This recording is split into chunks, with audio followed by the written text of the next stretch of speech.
두 번째 주일입니다.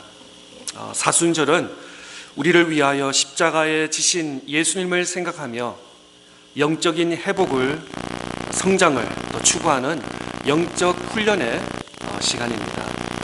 예로부터 우리 그리스도인들은 40일을 특별히 구별하여 하나님과의 관계를 회복하고 예수님의 성품을 닮아가도록 노력하고 더 나아가서 성령 충만함을 사모하며 사순절을 이 기간을 보냈습니다.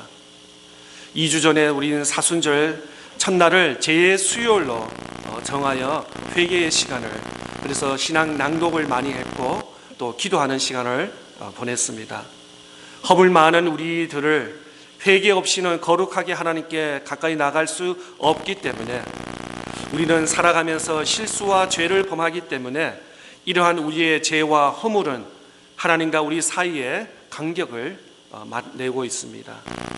회개는 이러한 죄와 허물의 문제를 회개하는 유일한 길입니다. 매 주일마다 우리가 예배를 드리지만 죄의 고백, 사죄의 선포를 합니다. 먼저 하나님에게 예배를 드릴 때는 지난 한 주간의 삶을 돌아보면서, 지난 며칠 삶을 돌아보면서 우리가 하나님께 회개의 기도로서 예배를 시작하는 것입니다. 우리는 누구나 떳떳한 사람이 없습니다. 나 지난 한 주간 동안 아무 잘못 없고 죄를 범한 사람 아무도 없을 것입니다. 왜? 우리는 연약한 존재이기 때문에. 그래서 예배를 하면서 하나님께 회개, 사죄를 선포하면서 더 나아가서 우리의 신앙 고백, 사도신경으로 우리는 예배에 들어갑니다. 사도 요한은 신약성경에 이렇게 말씀하고 있습니다. 요한 1서 1절 9절 말씀. 만일 우리가 우리 죄를 자백하면 그는 미쁘시고 의로우사 우리 죄를 사하시며 우리를 모든 불의에서 깨끗하게 하실 것이요. 그렇습니다. 사도 요한은 우리에게 이렇게 말씀합니다. 우리가 하나님 앞에 나아가면서 정말 진실될 마음으로 우리가 죄를 고백하면은 하나님께서는 의로우시고 미쁘시기 때문에 우리의 죄를 다 용서해 주신다고 약속했습니다. 또 우리가 잘 아는 구약의 시편에 많은 말씀인데, 시편 32편 5절 말씀에는 내가 이르기를 내 허물을 여호와께 자복하리니 하고 주께 내 죄를 아뢰고 내 죄악을 숨기지 아니하였더니 곧 주께서 내 죄악을 사하셨나이다. 그렇습니다. 시편은 다윗의 찬양이기도 하고 또 많은 부분이 다윗의 기도이기도 합니다. 그런 가운데 하나님께 사죄, 하나님께 죄 용서를 구할 때 반드시 하나님께서 우리의 죄를 용서해 주시고 다시 우리를 깨끗하게 새 옷을 입힌 것처럼 새로운 존재로 우리를 삼아 주시겠다고 약속해 주십니다. 우리는 사순절 동안에 우리 존재가 땅의 티끌과 같은 존재임을 하나님 앞에 겸손히 고백하는 시간을 갖기를 원합니다. 인간은 창세기 1장 2장에 보면은 어떻게 되었습니까? 흙을 빚으어서 그 다음에 그 안에 후 하면서 생기를 넣어주셔서 아담과 해와가 탄생한 것을 보게 됩니다. 그런 면에서 인간은 어디에서 왔습니까? 흙에서 와서 흙으로 돌아가는 존재입니다. 우리는 때로는 그렇습니다. 양복 입고 또 드레스를 입으면은 우리는 또 샤워를 하고 머리 손질하고 하면은 뭐 대단한 것 같다고 우리는 생각하지만, 그러나 그렇지 않습니다. 하나님 은혜가 아니면은 우리는 아무 존재가 아니라는 것을 그렇게 우리가 고백해야 될 줄 믿습니다. 우리 인생에 많은 폭풍이 찾아옵니다. 하지만 하나님과 함께 하신다면은 우리가 평안을 누릴 수 있습니다. 어두운 길을 헤쳐나갈 수 있다는 것이죠. 사순절을 회개로 시작하면서 하나님과 온전한 평화를 누릴 수 있는 저와 여러분 다 될 수 있기를 축복합니다. 오늘부터 4주 동안 요한복음 말씀 중심으로 예수님의 마지막 설교, 예수님의 고별 설교 말씀을 함께 나누기를 원합니다. 오늘 본문 14장 중심으로 해서 너희는 마음에 근심하지 말라 말씀 증거하기를 원합니다. 우리는 이 세상에 살면서 근심 없는 사람은 아무도 없습니다. 남녀노소 불문하고 이 세상에 근심 없는 사람은 없다는 것이죠. 하물며 어린 학생들도 근심이 있다고 합니다. 지난번에도 말씀드렸지만 어린 학생들도 스트레스, 엄마 나 그만해, 나 스트레스 많어, 학교 공부 때문에 스트레스 많아, 더 이상 스트레스 주지 마세요 라고 하는 것이죠. 학생들은 스포츠팀에 내가 열심히 운동해서 내가 뭐 후보팀이라든지 축구팀이라든지 야구팀에 들어갈 수 있냐 없냐, 또 나름대로 학교에 클럽이 많이 있습니다. 클럽 멤버십에 애플리케이션을 넣었는데 될지 안 될지, 내일 결과가 나온다는데 조마조마하는 학생들의 마음. 또 우리 학업과 직장, 사업장 위기에도 잘 이겨낼 수 있을까? 건강과 미래의 불투명, 이 모든 것이 우리를 근심하게 한다는 요소들입니다. 바로 앞장에 예수님께서 가룟 유다와 배신자 베드로가 주님을 부인하겠다고 예고하셨습니다. 너희 중 13장 말씀에 보면은 너희 중 하나가 나를 팔리라 라고 말씀하셨습니다. 요한복음 13장 21절 말씀입니다. 예수님께서 이 말씀을 하시고 심령이 괴로운 증언하여 이르시되 내가 진실로 진실로 너에게 이르노니 너희 중 하나가 나를 팔리라 하시니. 또한 마태복음 26장 말씀에 보면은 오늘 밤 닭이 울기 전에 3번 나를 부인하리라 라는 이러한 위협한 말씀, 아니면 협박 같은 말씀을 하고 나서 14장에서 예수님께서 너희는 마음에 근심하지 말라라고 말씀을 하고 있습니다. 요한복음 13장 28절 말씀에 이 말씀을 무슨 뜻으로 하셨는지 그 앉아있는 제자들은 알지 못하더라. 또 마음이 굉장히 불편했을 것입니다. 그런데 예수님께서 너희는 마음에 근심하지 말라 라고 말씀하십니다. 근심하지 말라는 그 첫 번째 이유가 바로 하나님을 믿기 때문에 우리는 근심할 필요가 없다는 것입니다.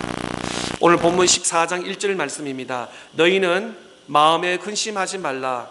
하나님을 믿으니 또 나를 믿으라. 예수님은 근심하고 있는 제자들에게 말씀합니다. 너희는 마음에 근심하지 말라. 하나님을 믿으니 또 나를 믿으라. 제자들의 근심한 이유가 무엇입니까? 요한복음 14장 전 내용에 예수님이 십자가 지시기 직전의 상황을 말씀하고 있습니다.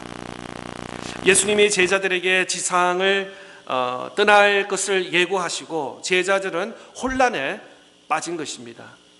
주님께서 떠나나고 근심하지 말라고 하시면서 하나님을 믿어라, 나를 믿어라 하셨습니다. 특별히 제자들 중에 토마스는 이 질문이, 의심이 많았습니다. 궁금한 것이 많았습니다. 그래서 5절의 말씀에 이렇게 질문하고 있습니다. 도마가 이르되 주여, 주께서 어디로 가시는지 우리가 알지 못하거늘 그 길을 어찌 알겠사옵나이까? 도마는 의심이 많은 사람이었습니다. 의심 자체는 나쁜 것이 아니었습니다. 이전에도 말씀드린 것처럼 가끔 가다가 우리가 왜 예배를 드려야 되지? 왜 성경을 읽어야 되지? 왜 하나님을 믿어야 되지? 왜 하나님께 간구하고 기도해야 되지? 매일 그러면은 우리가 이 신앙을, 믿음을 부정하는 것이지만 가끔 가다가 우리가 질문해서 이 질문을 통해서 더 믿음이 성숙할 수 있는 그런 과정이 될 수 있기를 바랍니다. 그런데 여기 도마의 질문은, 핵심은 우리의 미래가 어떻게 될지 몰랐다는 것입니다. 우리는 지금까지 주님을 따르려고 여기까지 왔는데 당신이, 예수님이 떠나신다고 그러면은 우리는 어떡합니까? 우리의 앞으로 진로는 어떻게 됩니까? 우리의 미래가 불안하고 있습니다 라는 고백이시죠. 제자들은 3년 동안 주님을 따랐지만 주님이 하시는 말씀을 정확하게 이해하지 않았고 제자들은 잘 몰랐습니다. 예수님이 십자가에 못 박혀 죽으시기 전까지 제자들은 예수님을 3년이나 동고동거하면서 그렇게 지냈습니다. 그런데 예수님을 몰랐습니다.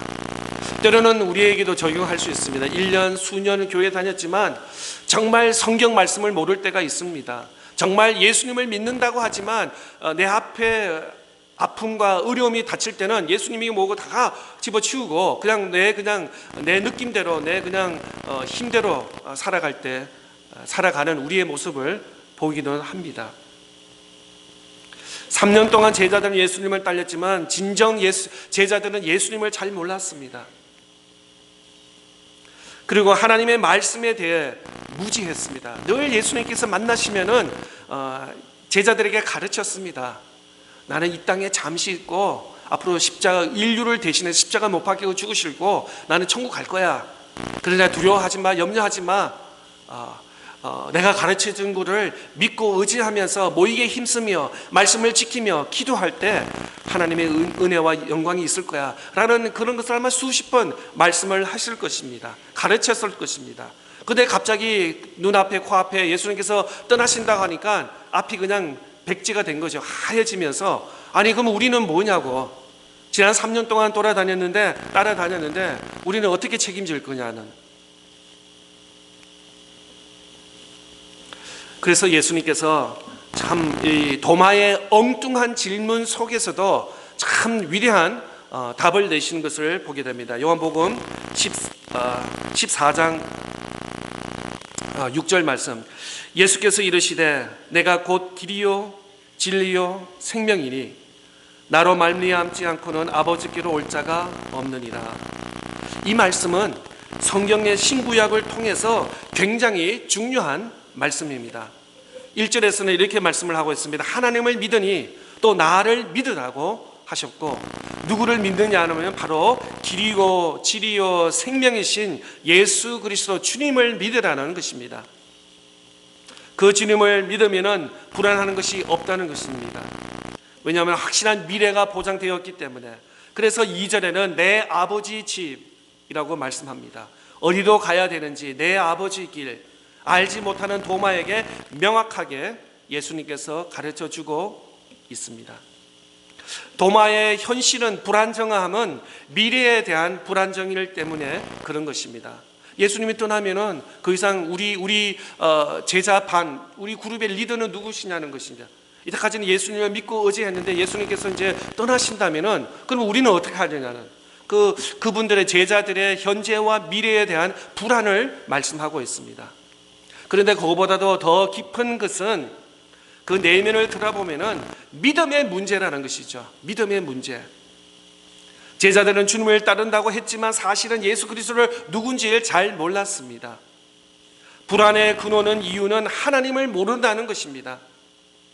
하나님이 누구신가를 분명히 알면은 불안하지 않을 것입니다. 불안의 조건은 문제가 아니라 믿음의 문제라는 것입니다. 무엇을 더 많이 싸고 가져야 안정감이 오는 것이 아니라 믿음이 있냐, 믿음이 없냐. 그래서 예수님께서 이렇게 말씀합니다. 너희는 마음에 근심하지 말라. 하나님을 믿으니 또 나를 믿으라. 불안의 원인은 현실의 문제가 아니라 다시 말씀드려서 믿음의 문제라는 것입니다.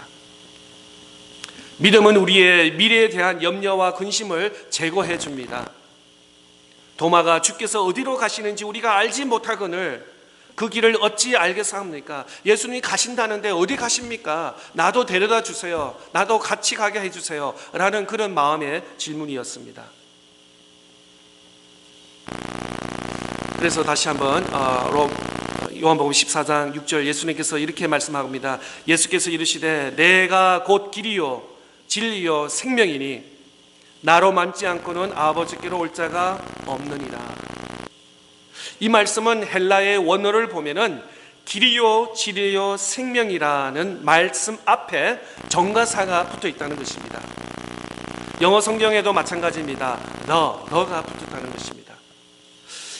예를 들어서 우리 차타누가 한인 장로교회는 아틀란타는 없습니다. 내시베르도 없습니다. 저 멀리 뉴욕에도 없습니다.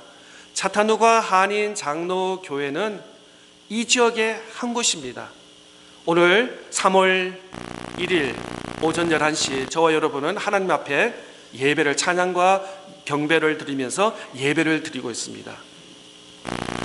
그런 의미에서 길이요 진리요 그 길이요 그 진리요 그 생명이라는 말씀이죠. 여러 가지 길 중에 하나, 여러 가지 진리 중에 하나, 여러 가지 생명 중에 하나가 아닌 오직 유일한 길, 유일한 진리, 유일한 생명이라는 것입니다. 이 본문 때문에 요한복음 14장 6절 때문에 세상이 기독교를 독선이라고 강하게 비판합니다. 너희들만 구원이 있냐?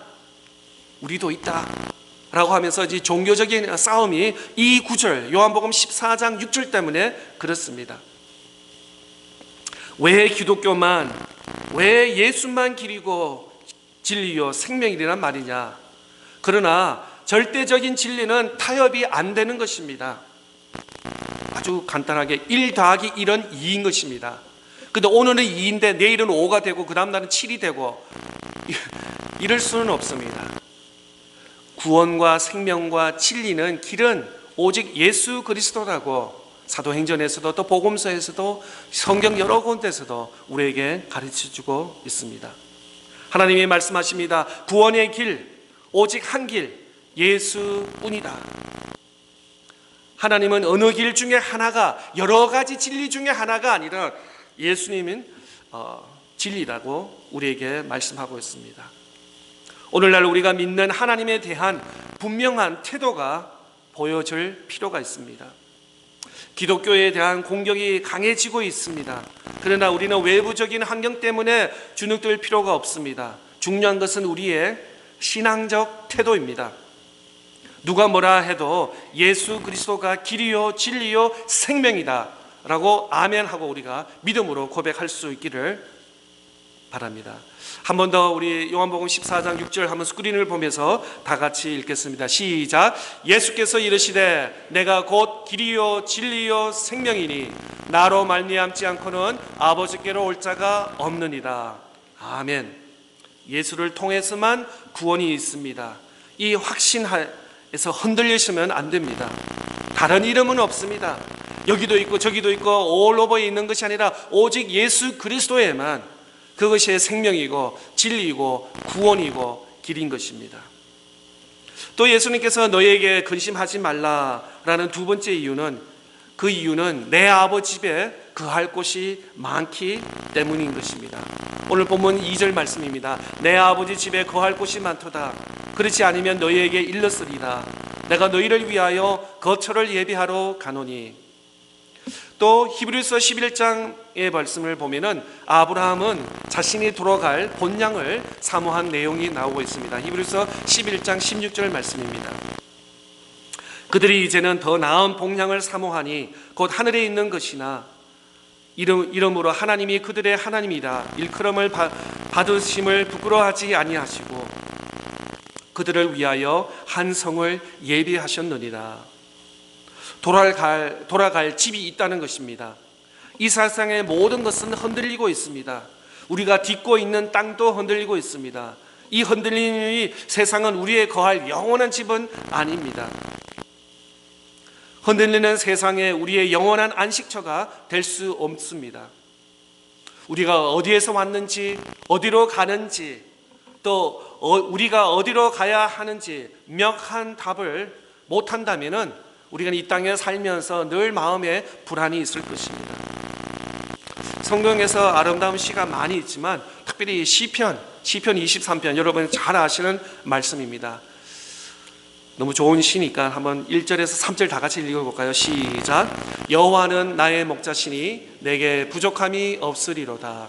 그가 나를 푸른 풀밭에 누이시며 쉴만한 물가로 인도하시는 도다. 3절. 내 영혼을 소생시키시고 자기 이름을 위하여 의의 길로 인도하시는 도다. 아멘. 만약에 시편 23편이 1절에서 3절로 끝난다면 이 얼마나 아름다운 시고 우리에게 참 힘이 되고 위로가 되겠습니까? 그런데 시편은 3절에 끝나지 않고 4절, 5절 계속 나오는 것을 보게 됩니다. 4절. 내가 사막의 음침한 골짜기를 다닐지라도 해를 두려워하지 아니 것은 주께서 나와 함께 하심이라. 주의 지팡이와 막대기가 나를 안위하시나이다. 주께서 내 원수의 목전에서 내게 상을 차려주시고 기름을 내 머리에 부으셨으니 내 잔이 넘치나이다.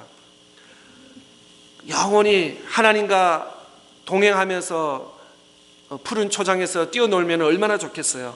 그런데 우리 인생은 거기서 끝나지 않다는 것이죠. 4절 5절의 말씀에 보면은 내가 사망의 음침한 골짜기를 다닐지라도 또 내 원수의 목전에서 얼마나 위험한 순간입니까? 우리가 이 평생 살면서 편안하고 좋은 시간도 있지만 또 사고도 있을 수도 있고 또 어려움도 있고 또 여러 가지 안타까운 일들이 있는 것을 보게 되는 것입니다. 내가 사망의 음침한 골짜기를 다닐지라도 내 원수의 목전에서 얼마나 위험한 이 순간입니까? 그러나 이 시편은 5절로 끝나지 않았습니다. 5절에서 만약에 끝난다면 우리는 절망입니다. 희망이 없습니다. 소망이 없을 것입니다. 그런데 이 시는 6절로서 끝이 납니다. 우리 다 같이 한번 6절 읽어볼까요? 시작. 내 평생의 선하심과 인자하심이 반드시 나를 따르리니 내가 여호와의 집에 영원히 살리로다. 아멘. 내 평생의 선하심과 인자하심이 반드시 나를 따르리니 내가 여호와의 집에 영원히 살리로다. 사랑하는 성도 여러분, 여호와 집에, 하나님 아버지 집에 영원히 사는 은혜와 축복과 소망이 우리에게 충만하시기를 바랍니다. 또한 우리가 잘 아는 누가복음 15장 말씀에 보면은 집을 떠난 탕자의 이야기가 나옵니다. 아버지의 유산을 미리 끌어당겨 먼 나라에서 허랑방탕하면서 낭비하고 마침내는 돼지 지내는 곳에서 먹고 자는 신세가 되었을 때 인생의 밑바닥에서 그는 하나를 떠올랐습니다. 누가복음 15장 17절 말씀입니다. 이에 스스로 돌이켜 이르되 내 아버지에게는 양식이 풍족한 품꾼이 얼마나 많은가. 나는 여기서 주려 죽는구나. 여기서 중요한 단어가 있는데 제일 먼저 시작하는 단어 중에 이에 스스로 돌이켜. 영어를 봤더니 when he came to his senses, when he came to senses. 이에 스스로 돌이켜. 이것이 바로 은혜입니다. 은혜입니다. 둘째 아들은 탕자 같은 삶을 살았고 정말 인생의 최고 밑바닥을 삶을 살았습니다. 그런데 이에 하나님께서 그의 마음의 문을 두드리면서 이에 스스로 돌이켰어. He came to his senses. 인생의 밑바닥을 살고 있을 때 하나님께서 그 둘째 아들에게 찾아오셨다는 것입니다. 내 아버지 집을 생각했습니다. 그는 아버지 집으로 귀향할 결정을 했습니다. 다 잊어버려서 아버지 집으로 돌아가면 모든 것을 다시 회복할 수 있다. 이것이 바로 은혜인 것입니다. 우리가 이 땅에서 살면서 좋은 날도 있지만 또 어려운 날도 있습니다. 가족 때문에, 아들, 딸들, 자녀들 때문에, 사업장 때문에, 직장 때문에, 또 뭐 여러 가지 말로 표현할 수 없는 우리가 뭐 50년, 70년 이렇게 살다 보면은 정말 말로 표현할 수 없는, 아니 책을 수십 권 쓸 수 있을 만큼의 그냥 사연들이 많이 있을 것입니다. 때로는 하나님을 멀리 떠나갈 수도 있었을 것입니다. 그런데 여기에서 말씀하신 것처럼 17절 말씀처럼 이에 스스로 돌이켜. 하나님께서 여러분의 마음을 두드리시면서 찾아오셨다는 것입니다. 우리의 최종적으로 돌아갈 곳은 바로 아버지 집이라는 것입니다. 하나님의 아버지 집, 바로 천국이라는 것입니다. 우리의 구원의 완성은 천국인 것입니다. 그래서 고린도후서 5장 1절에는 이렇게 말씀합니다. 만일 땅에 있는 우리의 장막집이 무너지면은 하나님께서 지으신 집 곧 손으로 지은 것이 아니요 하늘에 있는 영원한 집이 우리에게 있는 줄 아느니라. 그런 의미에서 우리가 매일 뭐 학교든 가정이든 직장이든 사업장 열심히 우리가 누구보다도 더 땀을 흘려서 수고를 하셔야겠지만 이 땅이 전부다라고 착각하지는 마십시오. 우리가 이 땅에서 90년, 100년, 120년 살 뿐이지 영원한 나라는 바로 하나님 나라, 천국이라는 것에 우리의 초점을 놓쳐서는 안 된다는 것입니다. 마지막으로 너희는 마음에 근심하지 말라. 예수님께서 제자들뿐만 아니라 우리에게 주어주시는 말씀은 세 번째 이유는 바로 예수님께서 다시 오실 약속 때문이 그렇습니다. 오늘 본문 3절 말씀입니다. 가서 너희를 위하여 거처를 예비하며 내가 다시 와서 너희를 내게로 영접하여 나 있는 곳에 너희도 있게 하리라. 우리가 가는 길은 분명합니다. 우리의 이제 미래는 두려워할 필요가 없습니다. 우리는 영원한 준비되어 있는 사람입니다. 내가 누구며 내가 어디서 가고 있는지 분명히 믿을 수 있기를 바랍니다. 이 세상이 전부가 아니라는 것이죠. 미래가 있음을 믿는 사람입니다. 죽음 이후에 주어질 하나님의 영광의 나라, 천국을 소망한다는 것입니다. 그러므로 이 세상의 모든 것을 다 누리지 못했다 하더라도 너무나 억울할 필요는 없습니다. 근심할 이유가 없습니다. 앞으로 세상은 흔들리고 무너지고 깨어지고 때로는 삶 속에 아파하고 고통할 일들이 일어날 수도 있습니다. 그러나 우리가 두려워할 필요 없습니다. 불안해 떨 필요 없습니다. 근심할 필요 없습니다. 우리의 삶은 반석 대신 예수 그리스도의 인생인 줄 믿습니다. 여러분 마음속에 예수 그리스도가 충만하십니까? 세상의 어떤 걱정, 근심, 두려움이 사라지고 하나님의 주시는 평화와 기쁨이 충만할 수 있기를 바랍니다. 마지막으로 고린도후서 말씀입니다. 한번 다 같이 읽어볼까요? 16절에서 18절 말씀 시작. 그러므로 우리가 낙심하지 아니하노니 우리의 겉사람은 날아지도다. 우리의 속사람은 날로 새로워지도다. 우리가 잠시 받는 환난은 경한 것이 지극히 크고 영원한 영광에 중한 것을 우리에게 이루게 함이니 우리가 주목하는 것은 보이는 것이 아니요 보이지 않는 것이니 보이는 것은 잠깐이요 보이지 않는 것은 영원함이라. 왜 근심하십니까? 우리가 때로는 세상을 바라보기 때문에 세상이 전부인 것처럼 착각하기 때문에 보이는 것만 눈에 보이는 것이 그러면 우리는 늘 매일 삶에 근심할 수밖에 없습니다. 믿음은 내가 성경을 다 알기 때문에 천국에 대해서 다 알기 때문에 하나님과 예수님에 대해서 다 알기 때문에 믿는 것이 아니라 먼저 믿는 것입니다. 먼저 내가 성경을 다 알기 때문에 하나님의 그 영원한 영적인 세계를 다 알기 때문에 믿는 것이 아니라 그 한 가지를 잡아서 한 가지를 믿기 때문에 믿는 것입니다. 믿음으로 시작할 수 있기를 바랍니다. 성경 말씀, 하나님 말씀인 줄 믿으시기 바랍니다. 믿음으로 고백하며 하나님께 나아갈 수 있기를 바랍니다. 믿음으로 하나님을 의지하면서 오늘도 이번 한 주간 또 승리하는 저와 여러분 다 될 수 있기를 바랍니다. 믿음은 하나님을 신뢰하는 것입니다. 믿음의 세계를 바라보십시오. 마지막으로 한번 빌립보서 4장 6절 7절 읽고 마치겠습니다. 시작. 아무것도 염려하지 말고 다만 모든 일에 간구로 너희 구할 것을 감사함으로 하나님께 아뢰라.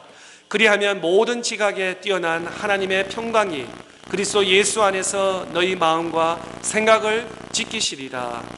아멘. 아무것도 근심하지 말라. 아무것도 염려하지 말고 오직 기도와 간구로 감사함으로 하나님께 나아가는 저와 여러분 다 될 수 있기를 축복합니다.